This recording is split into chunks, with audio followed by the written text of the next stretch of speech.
Life Management Science Labs would like to acknowledge that we live and produce this podcast on the traditional lands of the Wurundjeri people. We'd also like to acknowledge the traditional owners of the lands of our listeners and our international colleagues. We'd like to thank and pay our respects to their elders, past, present, and emerging.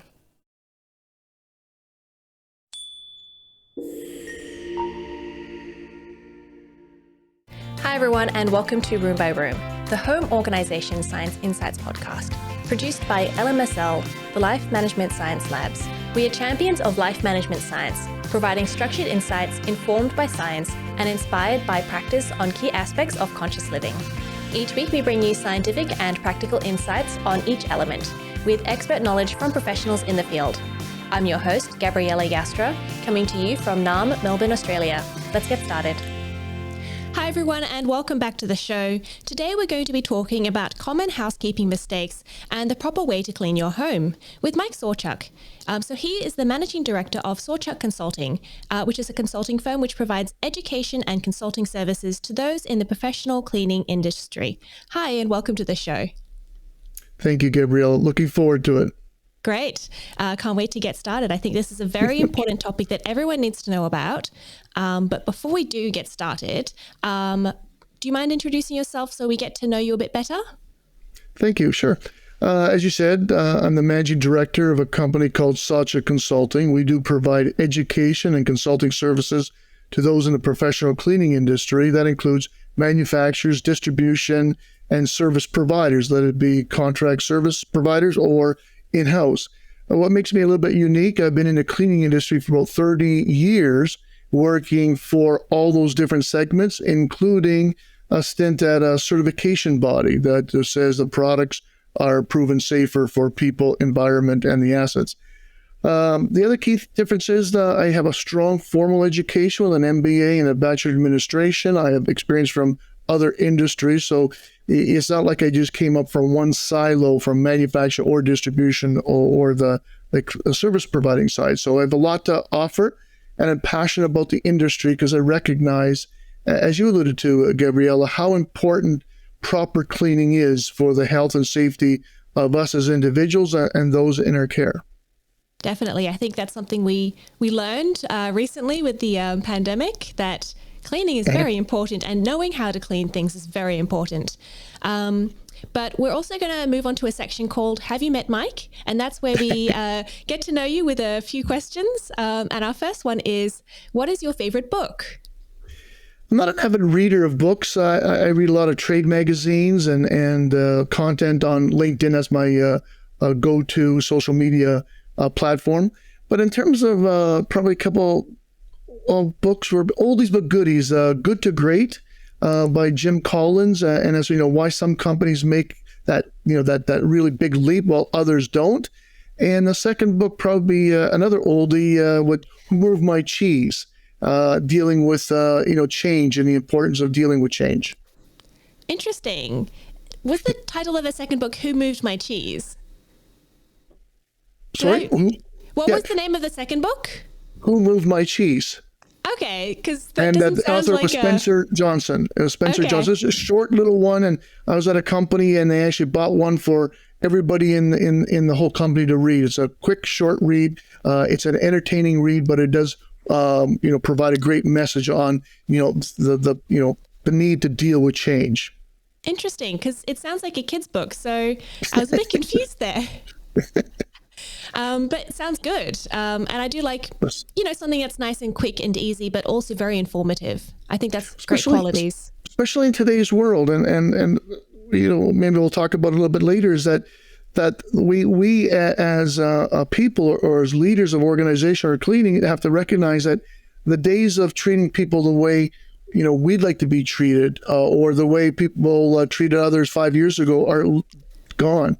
We need to change to that, and we need to treat people the way they want to be treated. And that is, and again, it's a small little message, who moved my cheese, dealing with change, but that is a mindset that we need to take care of today, that we need to treat people the way they want to be treated, not the way we want to treat them or the way we want to be treated or the way our company or society suggests that we treat people.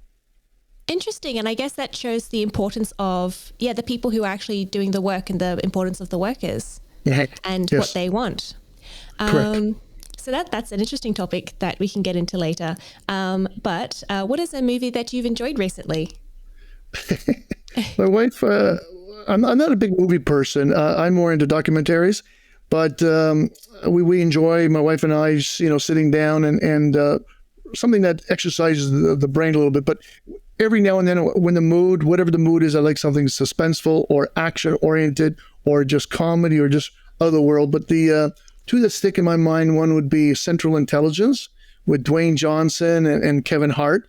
And, I just like that as far as comedy and twist of seriousness. And the other one is Jack Reacher with Tom Cruise. I just enjoyed that for, the twist on potential reality, but also, the action in there. But it's really just it's bubblegum for my mind. I think we do need a bit of bubblegum sometimes. Yes. Just to have a bit of a relax. And do you listen to any podcasts? No, not on a regular basis. I've been, blessed to be invited on many podcasts, a fair amount of them. So clearly the ones that I've been invited to, I'll listen to their other guests.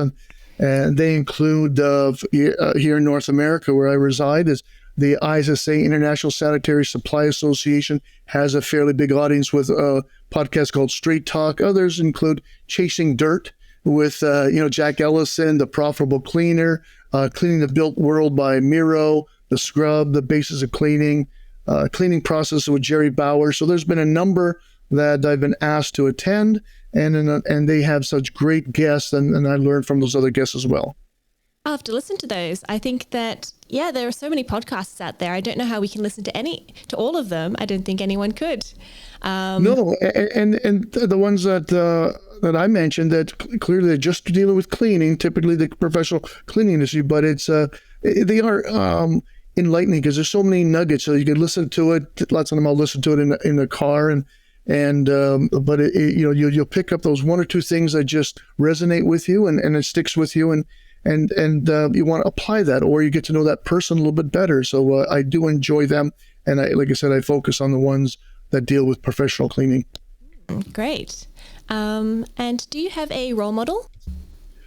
No, I can't say I have a per se role model that I've grew up with. A lot of people influenced my life. Clearly, what your parents and grandparents, particularly my father and the grandmother. But the other role models were different ones at different stages of my life. Mentors from business and other business greats. It's my wife says it's sad that because it's more business oriented as opposed to personal. But I really believe over the years there've been different ones, and the diversity has been something that as I've changed, different role models or different ones I look up to came into being. Interesting that it changes. But I think that, as you said with your book, that, obviously we need to change and we need to learn and grow from other people as well. And what about a course that has inspired you?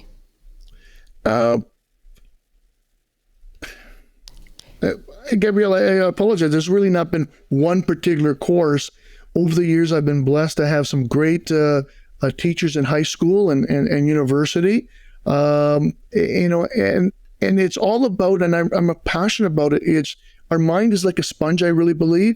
And there's only so much we could absorb. So if we want more information, we have to squeeze out some of that other information to allow us to absorb more. So I'm a big believer of you learn, and then you need to unlearn certain things, because as the situation changes, your knowledge changes, you realize, well, that really wasn't correct. So you need to unlearn that and just learn a new way. So I'm a big believer of constant, learning, and especially in today's world is the diversity.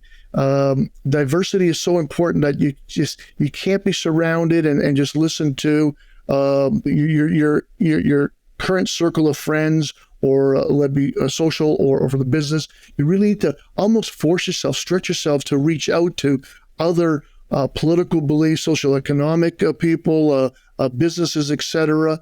And that diversity, you with an open mind and open ears, you can pick up real good nuggets that you can apply. And I think that's a danger. So many people, they force themselves just to learn in too close of a circle, where they're not having enough diversity enter their mind. And it sort of reminds me of the scientific ideas or the scientific ideal where, you change your ideas or you update them and you let go of the old ideas, even if you thought they were correct initially. Right. Yeah. And I think that's, that's success. The results are a function of your actions and your beliefs.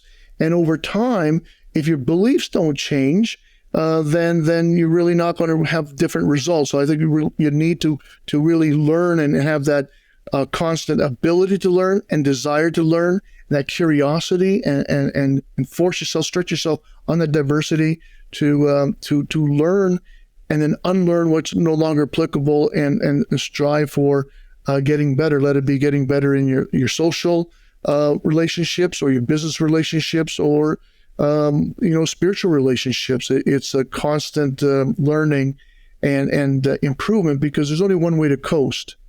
That's downhill. That's so true. I've never thought about that. So over the course of your experience, how would you define home organization? Home organization, I'll relate it more to cleaning, Gabriella. It's something that is important in terms of the health impact, because they go hand in hand. You really can't have a clean home if it's disorganized. And so the what I believe, and I'll relate it back first, maybe started with home cleaning. The way I define cleaning is and I'll move it from my professional industry. It's the removal of soils and pathogens, as well as malodors, and disposing of those soils and pathogens in their proper place. And that's really the definition of cleaning. Removal of them, soils as well as pathogens, and disposing safely in its proper place. And you clean for health. You don't clean for appearance. And I think until the pandemic, so many people, let it be on a commercial side or on a home side, were cleaning for appearance. If it smelled clean and looked clean, they assumed it was clean.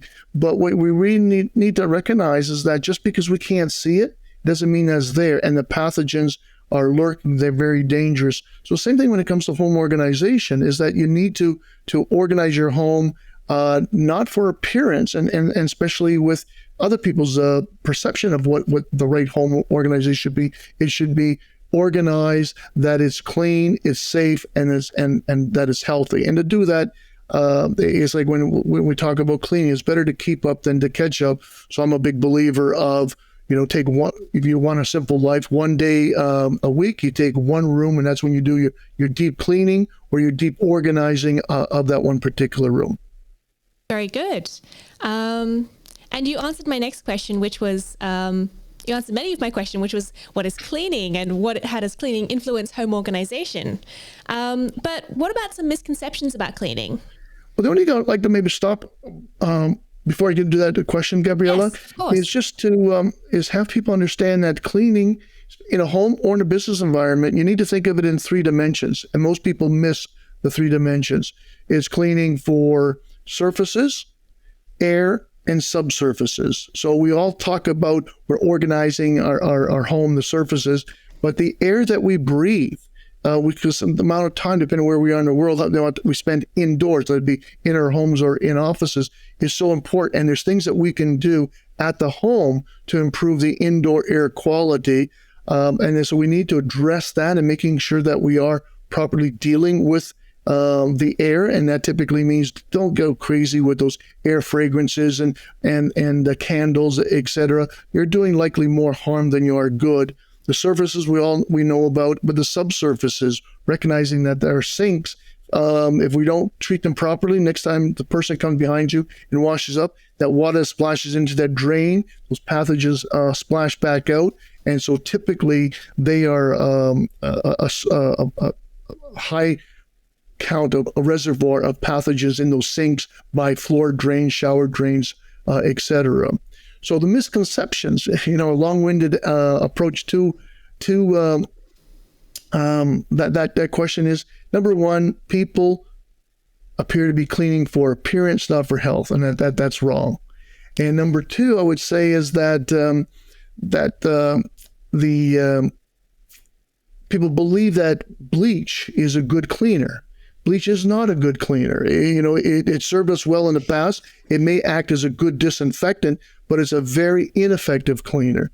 People believe that cleaning with natural solutions is good, and that's not true as well. It may be, but natural solutions, arsenic and others are natural, but that doesn't mean that they're good for you. Or they take soap, dish soap, and say, "I'll clean my floor with that," and so that is two probably important ones around the home. Bleach is not an effective cleaner, and natural cleaners may not be good cleaners, or they could be for the health. The other ones that I would say would be, not cleaning the floor enough. The floors in an office, the floors in a school, the floors in your home are typically the largest reservoir of pathogens in that facility. So I could go to a person's home and check their toilet seat, and check their toilet flusher, check the faucets, and you'll find there to be higher pathogen on the floor. So I think those would be the three biggest misconceptions. No need to clean the floors and carpets as well. Bleach is a good cleaner, and a natural must be a good cleaner. Interesting. I've got so many questions about that. So I welcome them.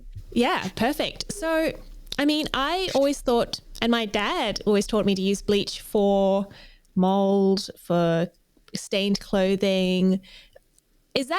Should we not be using bleach? What can we use bleach for, and what shouldn't we use bleach for? Bleach was, it served us well for many, many years. But it's very unsafe. There's been studies, like you can use something safer. That's what we get. So if you got mold in your bathrooms, and that's the way the generations were.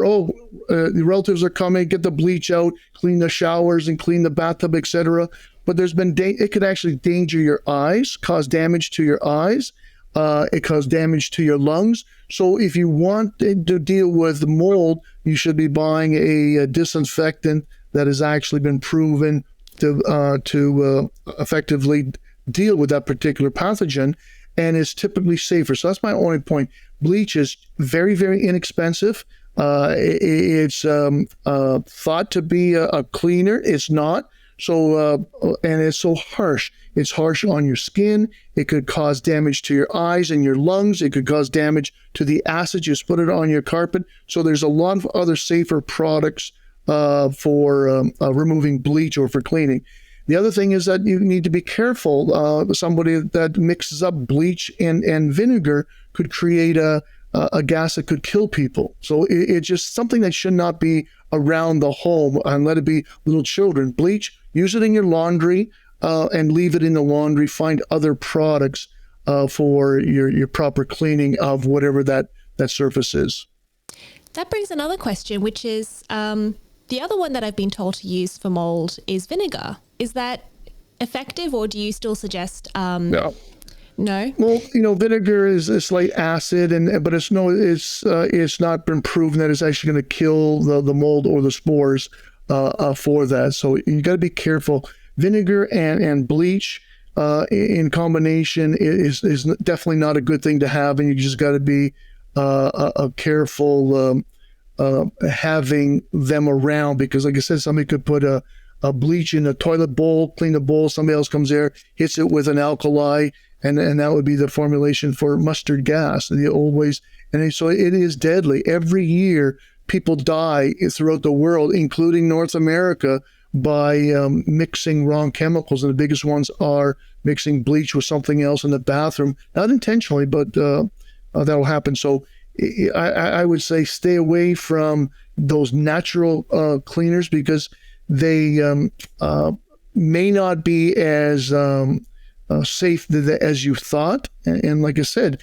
just because they're natural, they could have a effect on the off-gassing on the VOCs in the air. But arsenic is considered natural, but you wouldn't recommend for someone to have that. Pine oil could be considered natural, but it's a good disinfectant, but it's not a safe disinfectant. So the biggest thing is pick the safest product for the application in hand. So if you are going to deal with mold, then pick a safer disinfectant than bleach. Safer for you, safer for the assets that you're trying to clean.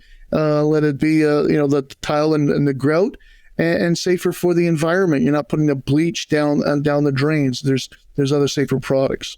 Now, sticking with the bathroom, you said that an area that people don't really think about is the drains. And when you put water down them, the pathogens come out. So how do you recommend we clean those types of areas?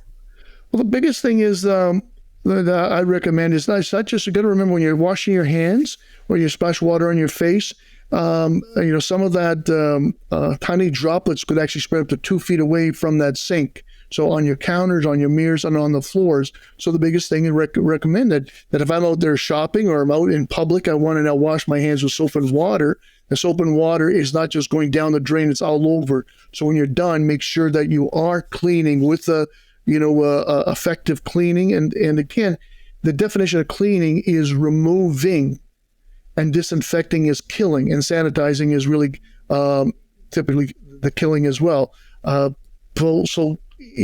I'm a big believer of no, you don't need to be disinfecting every surface every day, in every facility.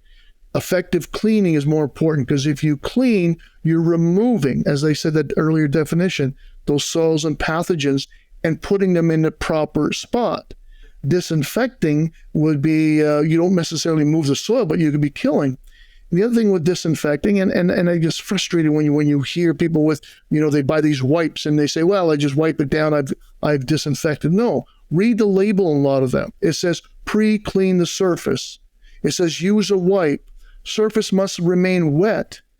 And sometimes they say for 3 minutes. So if you just wipe it once down with a wipe, you're not disinfecting. So what you're really doing is you're not cleaning, because you didn't safely remove the soils and pathogens.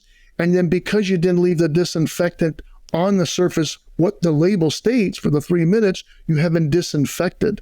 So the point, I guess, Gabriella, long-winded is do effective cleaning of that sink where there's a heightened risk. So in times of the pandemic, COVID pandemic, you may want to then use a disinfectant to clean the sink and clean the counter space around the sink, clean the floor, clean the mirror, so that as those splashes aren't going to be touched by someone following you in that.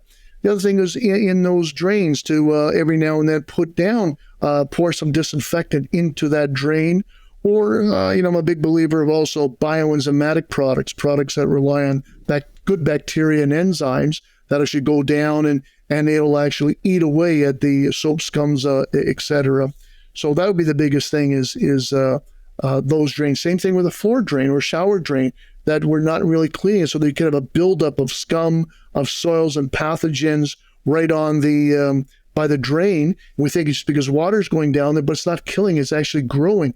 Remember, what you don't see doesn't mean that it's not there. And the bacteria are that microscopic. There could be millions of them. So now when you leave the shower, they could be on your foot. You touch your foot as you're applying your lotion or taking out, putting on your socks, etc. Now they're on your fingertips. And then you go touch your child, your husband, your wife, a common place. So it's important to clean the drains in showers or floors, as well as the sinks around the area, and then treat the area with clean it, then use a disinfectant. And how often should we be washing these areas or cleaning these areas? Well, again, I view that, think of your home and do I clean only, or do I disinfect or clean and disinfect? I view it as you need to adjust it as per the risk. So if there's no threat of any, communal outbreaks where you're living, and there's no pandemic that we're worrying about, etc., do what you've been doing. It's good enough. So clearly you should be cleaning them on a daily basis, but there's no need to be disinfecting all those areas every day. Now, clearly, all of a sudden, if there's an outbreak in your particular town that you're concerned about, then you say, okay, I'm going to now use maybe a little bit stronger cleaning chemicals. I'll use a dedicated disinfectant for the pathogen of concern, the outbreak, communal outbreak, or the pandemic. And you may want to clean them more and disinfect more frequently. And as the threat recedes, you would also receive that. So it's important to adjust based on the threat level. So that's at your home. Clearly, if you're in a hospital and you've got intensive care, they have a different threat level, so they'll be cleaning more and disinfecting on a regular basis. So it's really your own perceived perception of the risk, and you adjust your cleaning products, your cleaning procedures, your cleaning frequencies based on that risk. As the risk gets greater, do stronger chemicals more frequently, and then you back that down as the risk gets recedes. But the biggest thing, Gabriella, is that so many people don't clean properly, and especially around the home. And it is, and not just home, even in the business life, they think they're cleaning. That's why I use that definition. You walk into any cleaners, people cleaning schools, they clean, professional cleaners as contract, they think they're cleaning. But if you really analyze them, and you mentioned the word scientific before, they're not cleaning, they're polluting. They're literally polluting. They're taking soils and pathogens, and instead of safely removing them and disposing them in a proper spot, they're moving them from corner to corner to corner to corner. And some examples are you get a mop and a bucket, and they mop a little bit, they put it into the bucket, wring it out, they put it back on the floor. So what you're really doing is putting that dirty water back on the floor. Or they'll have a counter and they got some pathogens, so they can have some E. coli from that chicken they just bought. It's in that one area where they place a chicken on a counter. But by rubbing it in circles or going back and forth, they now move those pathogens in a greater area. So proper cleaning is a safe removal and disposal of the soils and pathogens, not moving them around with improper custodial hardware. Like people believe paper towels are so effective. They're not. They are a big polluter. You shouldn't be using paper towels for cleaning around the house. You shouldn't be using cotton towels typically around the house. But it's then cleaning in one direction. Don't go back and forth or in circles. You should wipe one way. Always be wiping with a clean quadrant. So I'm a big believer of, water alone with a good microfiber cloth around the house. That's all you need to do. And then I would recommend fold it into quadrants. So you take your microfiber cloth, fold it into 8 squares, 4 on one side, 4 on the other side. Every time you clean, you're cleaning with just a clean quadrant and only wipe one way. It doesn't matter if it's east or west or north or south. One way, and you're going to dispose of it. Change to a clean quadrant as required. And then the second thing there is color code. So you'd have, say, one color microfiber for your windows, one for your kitchen, one for your bathroom, one for your bedroom. So you're not taking soils from the kitchen into the bathroom or vice versa. But if homes just did that, use high quality microfiber cloths with water, folded them properly and color code them properly, that'd be a lot more effective than seeing what they're doing with paper towels and cotton cloths, etc. Interesting, because I thought that what I was doing was incorrect. I think I still might be doing a little bit incorrect. So I'll continue asking questions in this area. So you're saying, you spread instead of spreading E. coli all around your kitchen bench, you remove it. Do you then need to disinfect the area, or is it okay? Have you effectively removed all of the bacteria? In normal circumstances, and you can measure that actually, so you may not do that, but there's a device called an ATP meter, and it's like a size of a cell phone, and you get these little Q-tips, and I could rub the swab on that counter, and then I'll put it into this meter, actually give me a numeric value. So in hospitals, they want it, operating room table, they want that typically be at 0. And, in other conditions, you could say if it's less than 30, it may be considered clean or clean enough for us. But I've seen readings as high as 1,000. So you could actually prove that. So the answer would be is that typically a microfiber cloth and the right chemical. So if I'm in the kitchen, I'd want a good food degreaser. That typically will leave it in a safe condition. Mm-hmm. Now, if you aren't concerned, and again, that's with wiping one way, that's going to remove enough of the pathogen. Now, if you are concerned or more, phobic about it, then you could say, yes, I'll apply a disinfectant. But the key then, Gabriella, is disinfectants don't kill everything. And that's a misconception. People think, well, I'll use this one disinfectant because it's my, X brand wipe, etc. No, you need to look at the label, and the label will say it will kill these bacteria, this viruses, these fungi, molds, etc. If it's not on the label, you can't assume it's going to do that killing. So again, you want to say, I want to get a disinfectant or a sanitizer. Would be food grade sanitizer. What I would typically then recommend, it's less expensive, it's safer, and you could then clean the surface first of all, and when you're done, you spray down the sanitizer. And most of the sanitizers don't require, if you buy the right ones, the food grade ones say you don't require clear water rinse on those surfaces. Most disinfectants, you again read the label, it'll say pre-clean, apply the disinfectant, let the disinfectant sit for, they'll use the word dwell time, and think of dwell as wet. And some of the disinfectants want you to leave the surface for 10 minutes wet. That means as it's starting to dry, you got to spray more disinfectant on there. Otherwise, you're not disinfecting because the label says 10 minutes dwell, 10-minute wet. And then a lot of them say at the end, do a clear water rinse. And I'm a firm believer, Gabriella, regardless of what the label says, always do a clear water rinse. It's like when you and I, that's a poor choice of words there, I apologize. But when you do dishes, after you put your detergent on, do you rinse? Yes. When you shower, do you rinse after you put the soap on? You wash your hair. Do you rinse? Yes. You wash your car. So why in the world would we not rinse after applying a toxic chemical that's designed to kill pathogens on the surfaces that we are going to be touching? I have wondered that because we also use those disinfectant wipes in the kitchen sometimes, and they have a fragrance to them. So you wipe down the surface, and then I always think, well, there's going to be some of that chemical left. And even if it doesn't do anything, I'm still going to taste it if I put some bread on it or something.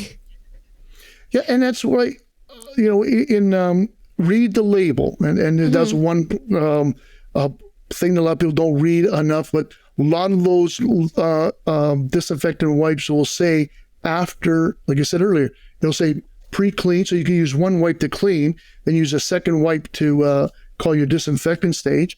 But then it says the surface must remain wet, and it may say 30 seconds for sanitize, and it'll say maybe 3 minutes or 5 minutes or 10 minutes for disinfecting. The difference between sanitize and disinfecting is, think of sanitizing as 10 to the power of 2 or 3, and then disinfecting would be 10 to the power of 5. So it does remove more, but it's only of those stated pathogens. So in your case, the food, there should be, as when you buy food disinfectants or sanitizers for food areas in a professional cleaning, they'll never have no dye or fragrance. But what you just said, you don't want dye coming off that disinfectant onto your food, and you don't want the fragrance. So you got to be careful. You can't take a disinfectant. It's not designed for food application areas or food preparation areas for that particular reason. So, but regardless, I'm a big believer of read the labels. Most disinfectants say apply a rinse, and even if it doesn't say best practice should be always rinse after you apply the disinfectant. But again, you don't need to disinfect it all the time if you are using a good quality chemical with a good quality microfiber cloth, etc., that's designed for that particular soil that you're trying to deal with or pathogen trying to deal with. Interesting. I don't think I've ever read any of the directions on the back of the cleaning products, so I'm going to have to go through my cupboards. I think I might find some old ones, and I'll have to get rid of those. But you also mentioned the air is an area that we don't really think about cleaning. And I don't even know how to start with that. How do you go about cleaning the air? Well, it's a lot of the studies have been coming out because of the whole concern for indoor air quality. I'm not sure, in Australia and in your area, but every day you read the papers, you get on social media talking about indoor air quality, especially with COVID. And so again, if you are going to be cleaning for the health, and that's, again, I'm a big believer, don't clean for appearance, you clean for the health. You clean for the health of the cleaning staff, or if you're cleaning your own home, for yourself and the occupants and visitors to your home. And so you clean the surfaces, but air would be a couple things that I look at is if you have a heating system with a furnace with a filter, change the filter, on a regular basis. And typically it's supposed to be every 3 months. And a lot of homes don't bother doing it. And not only is it going to make more energy because think of it's more dense. You want this air to go through, but that the cheap air filters, they're only designed to protect the furnace. If you want to protect yourself and your loved ones, your children, your husband, family that's coming home, you got to get a better air filter. So I would recommend, you want something that's closer to a HEPA filter. That's one way of cleaning the air. Have a good filter on your furnace and change it regularly. The second key thing is your ductwork. When was the last time the ductwork was cleaned in a home? And I'll sometimes pull up a vent and you look down there, you see all these dust bunnies and you see all this wood chips, etc. And if you see or talk to people that are professional duct cleaners, they'll tell you the horror story, what they actually have. They have rodent droppings inside the ductwork.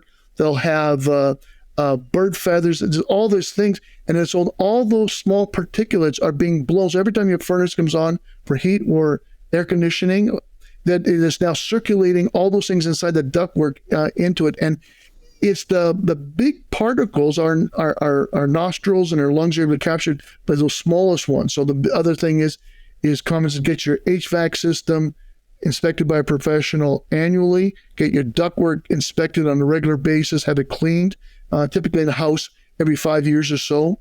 The third key area is vents for cooking. If you don't have one, get a hood vent. So every time you are going to be cooking something, especially if you're using a gas, propane, or natural gas appliance, you should always be having your hood vent on because the burning of that natural gas or propane inside could react with the other VOCs inside the environment. So that is going to negatively impact indoor air quality. So turn on the hood vent if you have one. If not, especially if you have a gas appliance, you have a hood vent. Turn it on before you turn on your flame. Have it going after you turn off your flame. And the other one I would say is stay away from what we mentioned earlier, those aerosols, the sprayers, those fresh things, because a lot of them, could do harm. They'll actually trigger asthma. They could actually trigger other sensitivities for people that are chemical sensitive to that. So you really don't want to be just, spraying that to make your room smell like flowers or citrus or pine, etc. Same thing with candles. They'll burn candles, but you don't really understand that candle may be a good by itself, but what impact does it have with other VOCs that may be in the house, that interaction? So I'm a big believer of stay away from those plug-in air fresheners, the spray air fresheners, or candles. And Gabriella, it's the way I akin it to is it's like laundry. I don't know when you were growing up. When I was growing up, my grandmother used to hang laundry outside on a clothesline. And when you smelt that laundry when you brought it in the house, what did it smell like?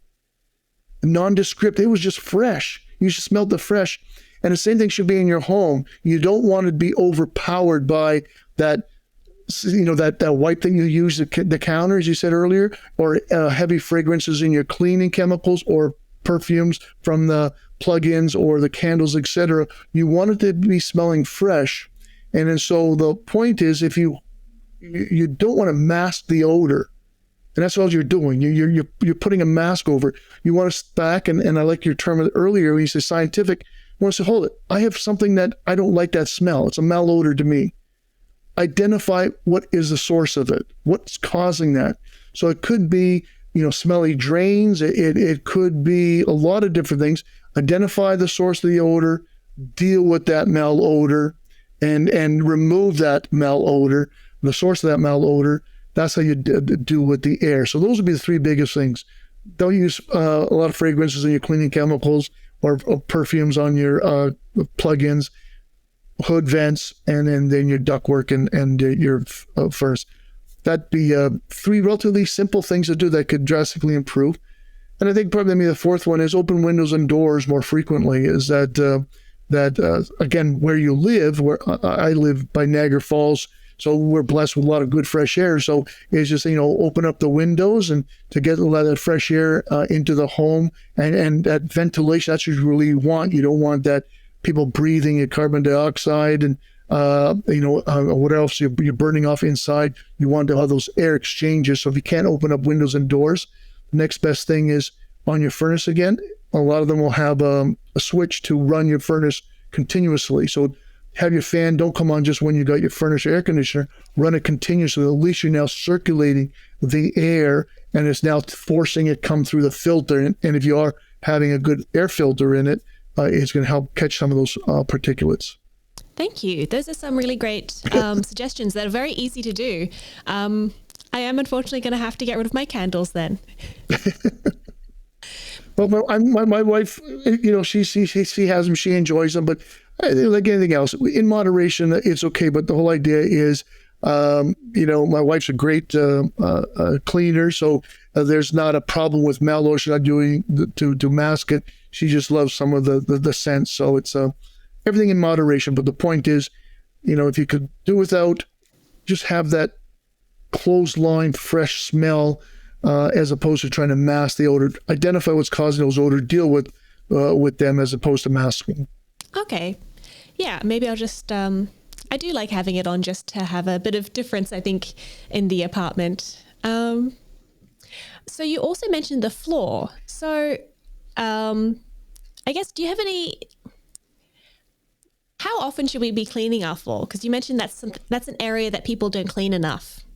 Floors and carpet. So hard floors, it could be your wood floor, tile, laminate, etc., and carpeting. As I mentioned earlier, Gabriella, it doesn't matter if you're home or in business, typically the largest reservoir of pathogens are in your floor. So if I came into your home with an ATP meter, your apartment with an ATP meter, and did readings off different surfaces, I'd probably find the largest reservoir would be on the floor, and typically it'd be larger in certain rooms. Clearly, the bathroom and the kitchen area would probably have more, and maybe the entranceway would have more.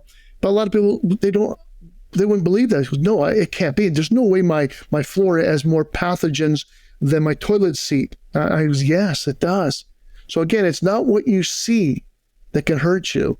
It's what you can't see that can hurt you. And it's like, it's not what you know, which is most important. It's what you don't know. And what's actually most important is what you don't know that you don't know. So the fact of the matter is there's pathogens in your floors. Hard floor or carpeting is the largest reservoir. Now, a lot of people say, well, how is that? Well, why is that? Well, number one, gravity.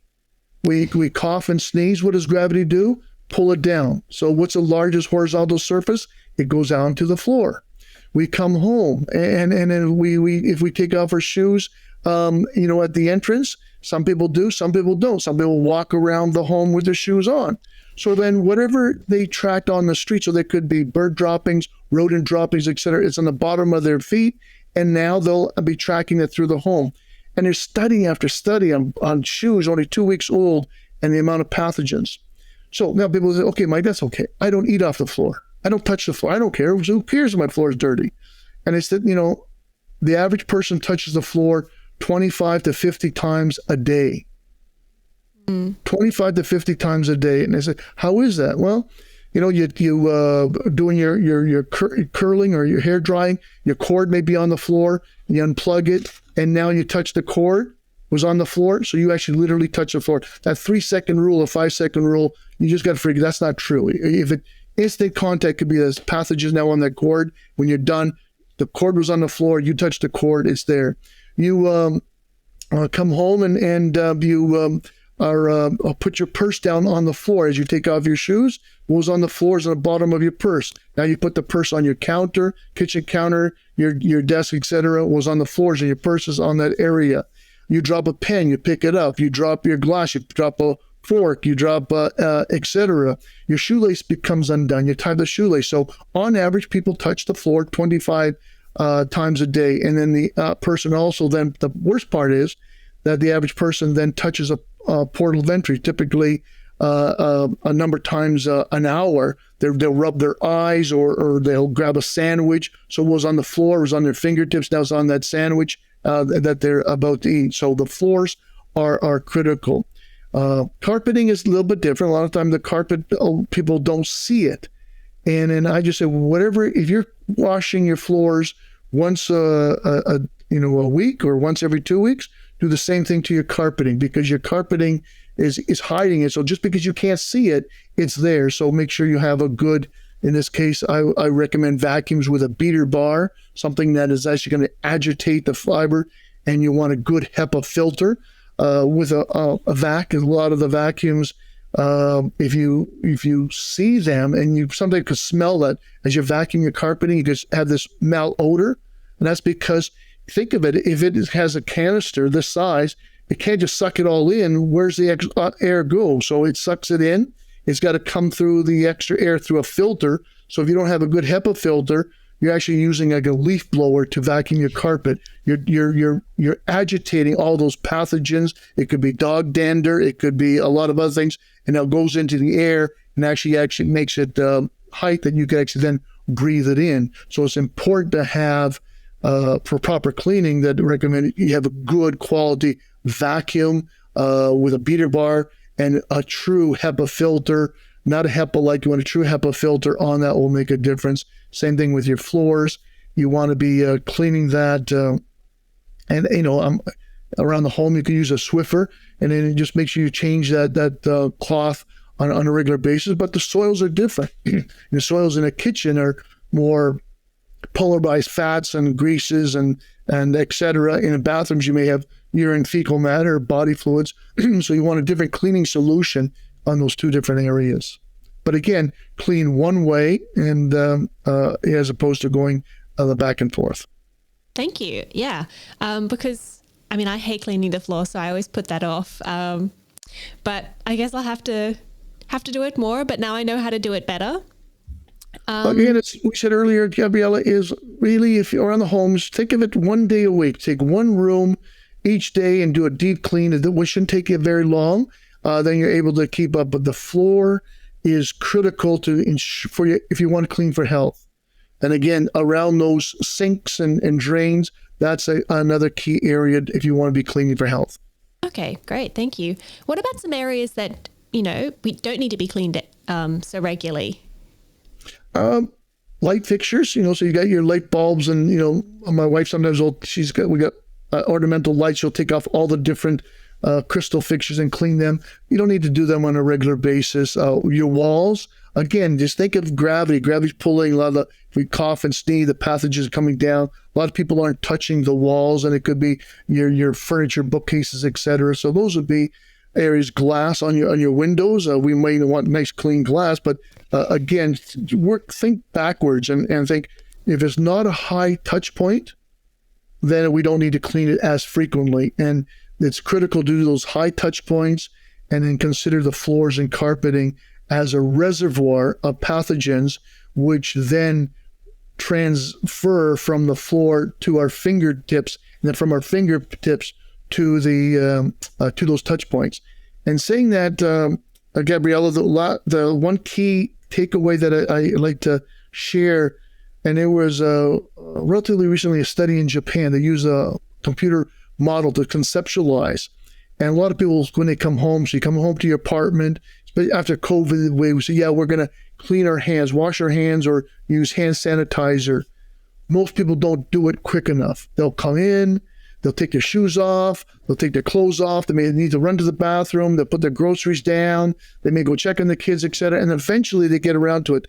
But one key takeaway, when they did this modeling, they just showed how those pathogens from that one person, that's what they tracked, from that one person coming into the home, how over a number of days it made it through all the different touch points around the home. So the biggest advice is you come home instantly, use hand sanitizer at the door, and then do your when you get back in, take your clothes off, etc. If you want to wash your hands again, do it, but do not let too much time lapse from you entering your house before you wash your hands or use a hand sanitizer. That's good to know. I think I'm going to be putting my hand sanitizer right by the door. Yeah. So I open the door, I put the hand sanitizer on. That sounds pretty easy, actually. All of it is, when you think of it, Gabriella, it becomes just some discipline and just changing, fine-tuning a little our habits. And again, it's not difficult. It's not time consuming. A proper cleaning is no more difficult than improper cleaning, than that what I called earlier, that whole polluting. It's just really making sure that, okay, I got the right equipment. So it is a good vacuum, or is a good mopping system. I got the good custodial hardware. So I'm using microfiber cloths, color-coded, not paper towels. I'm using the right cleaning chemical. So it's not the vinegar or bleach. I'm buying a product that is designed, engineered for those soils that I'm trying to eliminate. I select the disinfectant that's safer yet effective on the pathogens of concern. So it's not rocket science. It's just selecting the right chemicals, the right custodial hardware equipment, and then the right procedures, and you'll have a much more effective cleaning result, which would be a cleaner, safer, more healthier home. Thank you. Thank you. Was there anything that you wanted to talk about that we've missed? No, actually, you're a great host, Gabriella. Thank you. And what about something that you do in your own home that you do every day to manage the cleaning? Well, I guess I said earlier, I'm blessed with my wife is a great cleaner, but the biggest thing is that is the equipment. Like, so when we buy a vacuum, so we'll buy a commercial vacuum because we just know the importance of it. When we're buying cleaning chemicals, I'm a big believer of, if I could stress one thing, is ensure that the chemicals are certified green. So in North America, we have Ecologo and Green Seal. It's a multi-attribute criteria that the manufacturers have to submit data and the formulation to meet, and it has to pass each one of those criteria. So I will only buy green certified products, and in your area there'll probably be Blue Swan, Blue Angel, and others. But the certification, the safer products are so important. So my role is selecting the right disinfectants, the right sanitizer, and the right cleaning chemicals, as well as the equipment or custodial hardware. And the great thing about that is once you've sort of done the research and looked into it, you don't have to do that again. You just have to keep buying it or keep using it. It's not necessarily something you have to think about too much later on.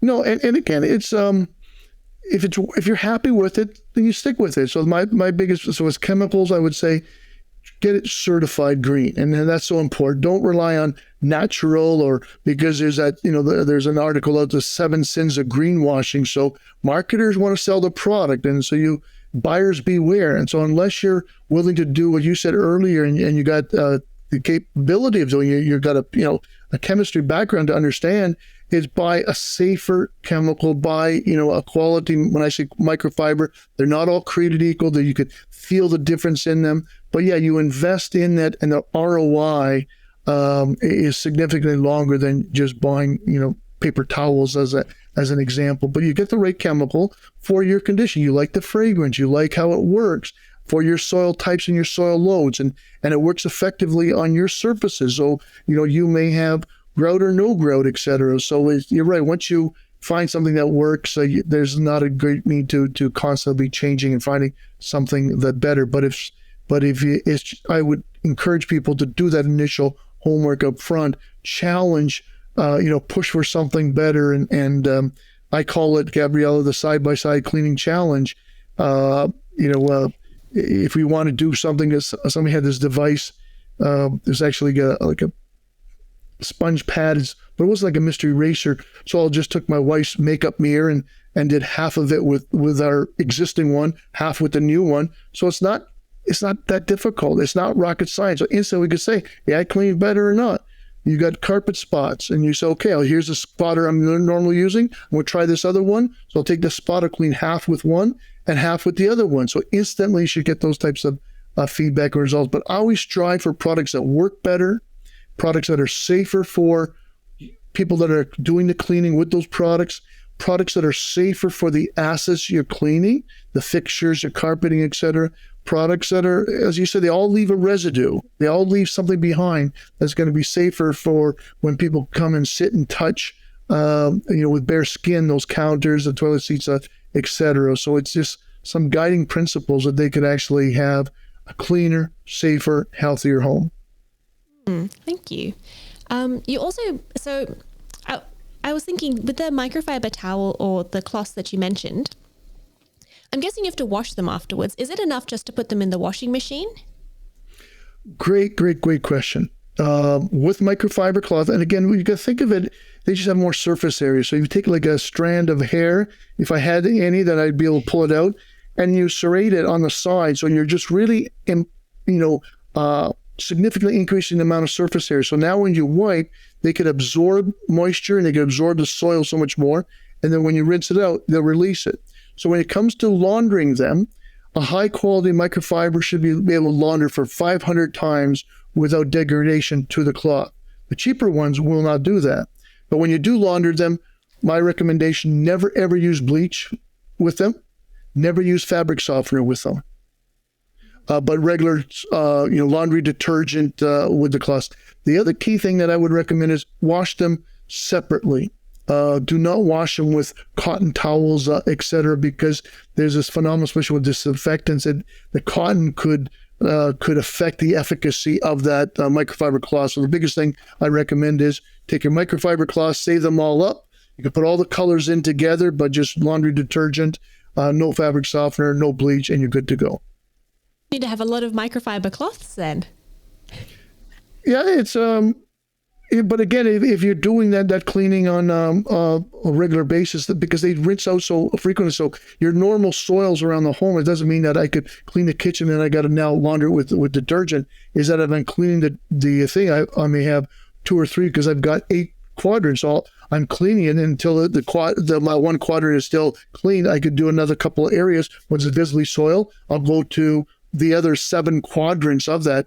But then after that, if you rinse them out in just hot water in the sink, they'll be still effective. They won't be 100% clean, but they'll be effective to use on your next time. So it doesn't mean you've got to clean it and then launder it, and you could use them, afterward, just simple rinsing them out in the sink, release it. That's the trick with microfiber. It catches it, absorbs it in, holds it in place. But as you go to your laundry, washing machine or in the sink, it releases those soils that you just let it air dry and you could use it again. So it doesn't need to have hundreds of them around the home because they could get expensive if you have to buy that many.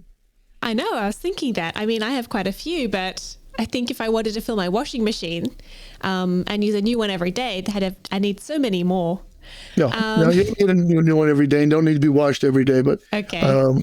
You'll be good to go. Great, thank you. So we also have some questions from the audience. So our first question is, how often should I change bedding and towels? Again, it 2 things is soil load. So if I was been working outside in the fields and came on with all dust and dirt and grime, my wife had to be changing that every day because you literally see it. But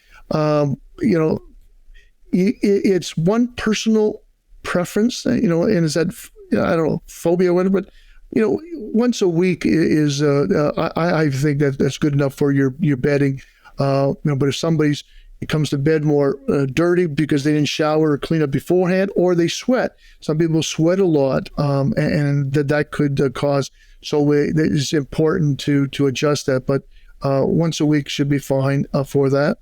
And the other thing would be it's important to actually clean your mattresses too. So when you strip the bedding, there's nothing wrong with getting a good high quality vac and then vacuum the mattress and turn it over and rotate the mattresses on a regular basis as well.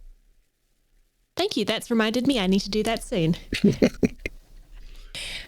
So what about towels actually? Same thing. Towels don't need to be washed on daily. It's one personal preference. It's the amount of soil load. So if you just get a face towel that in the morning, that they could last for a number of days, and if you're showering and they could last for a number of days. But if you come in, sometimes my wife will use a towel and she'll take off all her makeup, and then all of a sudden it's got all these spots. So we'll have to just it's used once, but typically a number of days or number of showerings the towel should last. The biggest thing is when you take them out of the shower to hang them so they could properly dry. You don't want that to get mold and mildew smell with it, so you want to proper air it out as well. Plus, it's not very nice to dry yourself with a wet towel, which I've done Correct. before. So our second question is, I have a very high ceiling in my room, and I've noticed that spider webs have started to develop. Do you have any recommendations of how to clean those sort of areas?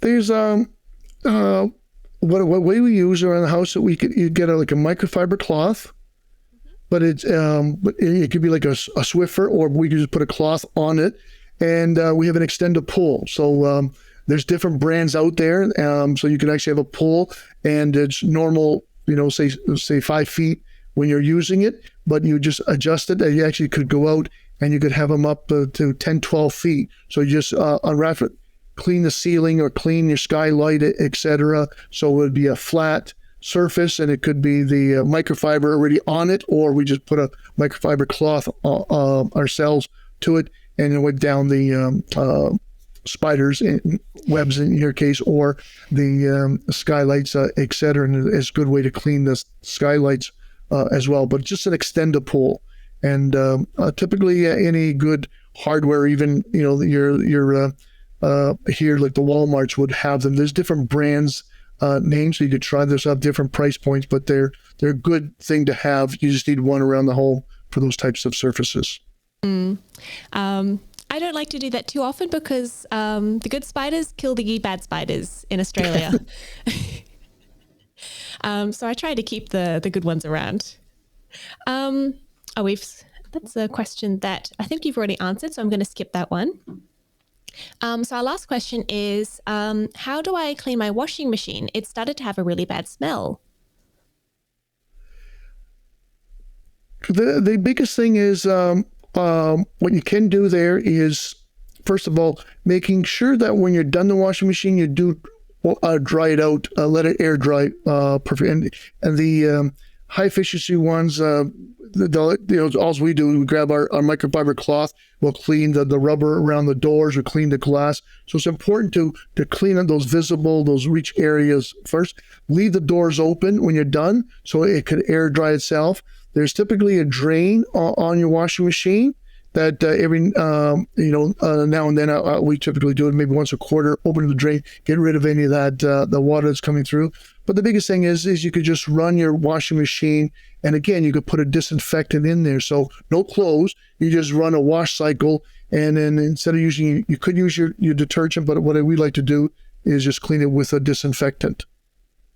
Any disinfectant, or find one at the supermarket that says for washing machines? Well, I don't think you're going to find one that says for washing machines, but we'll just use one again for what we were on the house. We always try to buy something that's always hospital grade. This is in North America. So in Canada, we have our own Canadian government, Health Canada. They'll apply a drug identification number. So we'll get a hospital grade disinfectant, broad kill claim. So we know it kills a lot of different things. It may not kill everything. And then we try to buy one that's safer. So again, is which active ingredients, what the pH of that would be. And then, again, you don't want to use something that's too harsh, too low, or too high of a pH in your washing machine. So, but you really want to find something neutral pH, multiple purpose or general purpose or hospital grade type disinfectant will be fine. Okay, and you just pop that in the washing machine and you just maybe run a cycle? Yep. Yeah, exactly, okay. Yes. The other disinfectant-based product that's always good is a hydrogen peroxide-based product through there. Okay. Now, great. For those that are, yeah. Okay. Yeah, thank you. That's very useful. Now, if we've got time, we can do the open mic section, and that's where you get to talk about something that you're passionate about that isn't related to the topic. Did you want to do that section? But before we do that, the other one is related to home cleaning. I just want to mention is a lot of people are using steam cleaners. That's yeah. Okay, and you buyer beware in steam cleaners. There's steam cleaners and there's dry vapor cleaners. There's two different things. think of a steam cleaner as like the olden days. They said, we're going to come and clean your carpets. We use hot water extraction for you to clean your carpets. So a steam cleaner is using gallons of water per hour. So it is really not necessarily boiling water, but it's hot water, and all that water is not good for the environment. It's not sustainable, to heat up the water and use it. It's waste of the water, so that's not sustainable. But the water can cause a lot of damage to the assets you're trying to clean. So now a lot of them will rely on vapor cleaning, and there's different brands out there in Canada, throughout the world, but a lot of them will claim disinfecting, so they'll sell it. Amazon sells it, disinfectant steam cleaner. It's not. There's again, the product itself, especially in North America, that some of these manufacturers are taking claims that somebody else had claims on their steam cleaner. They basically took that study and said, there's Gabriella's steam cleaner did this. Well, if Gabriella's did it, mine could do the same thing. So they take that study and says, here's my data, and it's not. So in North America, as an example, I think there's only 2 companies that actually have certification as a steam disinfecting device. And of those 2 companies, one requires 30 seconds in one position. Well, think of all that steam in 30 seconds. That would cause damage to most of the assets. It wouldn't be pragmatic to be cleaning a lot of areas if you got to wait 30 seconds for the size of your pad. And another manufacturer will do it quicker. But, you've got to think about what's the cost of that product? What kind of support do I get locally if something breaks down? Could I try that? Could I take it back, et cetera? So just buyer beware on steam cleaning. Make sure that you view the data yourself. You want to see third-party scientific data that names the company itself being tested, not something generic. And thirdly, you'd want to say what specific pathogens that it's killing, at what rate, log kill claims, and how long it needs to be done. So steam cleaners make a lot of sense. So don't get me wrong, as a cleaner, but if you're buying them for a disinfectant device, say I'm cleaning and disinfecting, that's where homeowners need to be concerned, because they're probably not disinfecting with most of the devices that are out there today. So that's a caution. I throw that out there. Thank you. And what are you using steam cleaners to clean? Is it just the floor? No, steam cleaners, depending, you could do different tools, but like around your toilet, where the seat, the little bolts there, you can't really get at them. So that'd be a good thing to clean around your faucets. You get those areas. Yes, steam cleaners can use on surfaces. It can be used on floors. You basically change the bottom part, the tool, something you could use it for cleaning carpet. So if you had an animal spill, when you're done, you say I could clean that. But if there's any residual there, I want to use a steam cleaner to clean it. Without wrecking the carpet. So they are good cleaners. And that's what I'm saying, is that they are good products. Check the product on cost, warranty, local service, local support, etc. Because if something goes wrong, they're not all created equal.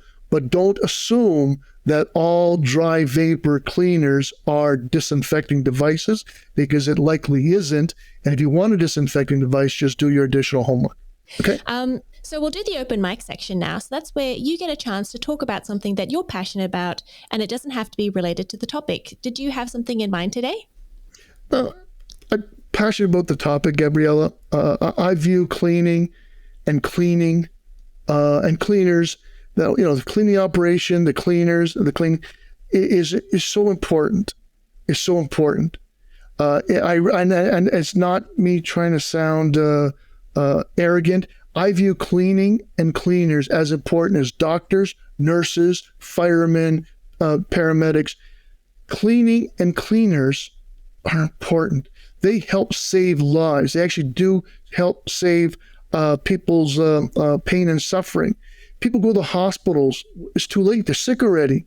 But proper cleaning operations, and the people that do that work can actually prevent the transmission of those types of illnesses. So my passion is that we need to recognize how important cleaners are. We need to recognize how important cleaning is.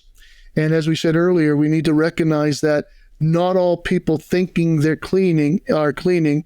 a lot of them are actually polluting. They aren't removing those soils and pathogens and disposing them properly. They're moving soils and pathogens around.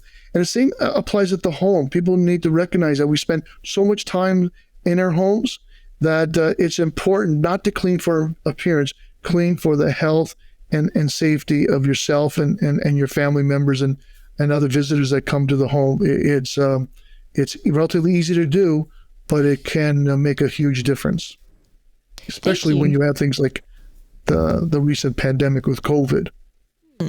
Or even just other pathogens, as you said. If you've got kids in school or kindergarten, I believe that they can spread a lot of diseases around. Absolutely. And so I imagine it'd be very useful and very important for everyone, but especially for people with kids. Yeah, and we mentioned pandemic is that there's going to be another pandemic. There's no question of if there's going to be one. The question is when. And then now in North America, we're having, the end of COVID and we have, monkeypox and we have communal outbreaks. So the world is getting smaller and the pathogens could travel around the world within a matter of days. And what we recognize is that there's going to be another pandemic. No questions about if, just a matter of when. And the next question, who's it going to mostly affect? Is it going to be the elderly or going to be the young? How deadly and how contagious will it be, etc. So we need to learn how to do these things when we have the luxury of time today, because if we don't learn our lesson, as you said, those children come in and COVID didn't affect them that much, but they may have brought it home for grandparents, or they brought it home to somebody that had a precondition. And that's what we've got to recognize is it's not us. That those little children were almost like the canary that they had in a bird cage going down to the mine. They were healthy, but they were that transmission. They were taking it from the school home in all those different ways. So we just need to understand the movement, the transmission of pathogens. We need to understand touch points. We need to understand how we could break those the transmission, and cleaning around the home is important, because if we come from that hospital or that long-term care home or that office or that school, they come to the home, those pathogens are coming with the kids or with the parents. We need to deal with it so it's not being transmitted to us. So we get sick or the kids get sick, or in turn they take it to see their elderly grandparents, aunts and uncles, etc. So cleaning is important. Cleaners are important. How we clean is important. And we just need to apply that science around home. Just because you can't see it doesn't mean it's not there. Move from that mindset of cleaning for appearance and nice smells to learn how to clean for health. Thank you. Yes, very important. And if people want to find out more about you, where should they go? They can go to my website. It's www.sawchuk, SAWCHUK consulting, all one word, .com. There's a contact area. They could send me a message through the website or reach out, and I'd love to connect with them on LinkedIn. I don't belong to any other social media platform, so it's LinkedIn and LinkedIn only. But they could find me as Mike Sawchuk on LinkedIn. Send me a note so you can listen to Gabriella's podcast. I'd love to connect, and if anybody's interested, I'm more than willing to send me a message of some sort. If I could help them out, it'd be my pleasure. Thank you for that. And we'll make sure that those links are in our show notes so people can find them. Thank you so much for joining me today, Mike. It was a very, very useful and very interesting conversation today. My pleasure. I'm honored to be on your podcast. Thank you, Gabriella. And I hope all your listeners found value in the dialogue that we had. Thank you. I'm sure they did. You've been listening to Room by Room, produced by the Home Organisation Science Labs, a division of LMSL, the Life Management Science Labs. More episodes like this from across 10 life management perspectives can be found by searching LMSL on Apple Podcasts, Google Podcasts, Spotify, and YouTube, and any other podcasting apps available on your smart devices. If you enjoyed this episode, please consider rating, sharing, and subscribing to our channel, as it helps other people to find it so we can grow and continue to bring you quality resources. More of our work can be found on our website, ho.lmsl.net, where you can join our movement. I'm Gabriella Joustra, and thanks for tuning in.